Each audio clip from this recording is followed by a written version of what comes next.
भडगाव तालुक्यात दिनांक 3 व 4 जुलै रोजी कसगाव, गोंडगाव, वाडे, बांबरुड, कोटली, कणाशी, गुढे, नावरे, घुसर्डी, सावदे, गिरणा पट्ट्यावर दमदार पावसाने हजेरी लावल्याने शेतकरी वर्गाला दिलासा मिळाला असून भडगाव तालुक्यात 66 मिली पावसाची नोंद झाली आहे. गतवर्षी आतापर्यंत 155 मिली पावसाची नोंद आतापर्यंत झाली होती.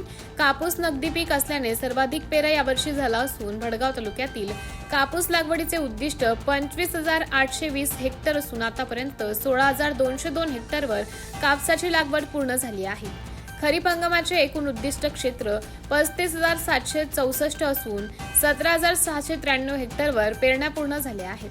दमदार पावसाने पीक स्थिती उत्तम असून शेतकरी वर्गात समाधान व्यक्त होत आहे. नदी नाले ओसंडून वाहत असल्याने पाणी टंचाईचे संकट हळूहळू कमी होणार असल्याचं चित्र स्पष्ट होत आहे. रासायनिक खतांच्या किमती वाढल्याने शेतकऱ्यांना नाराजीचा सूर व्यक्त होत असल्याने शासनाने रासायनिक खतावरील सबसिडी वाढवून किंमत पूर्ववत करण्याची मागणी शेतकरी वर्गाकडून होत आहे. MDTV न्यूजसाठी तालुका प्रतिनिधी सतीश पाटील, भडगाव.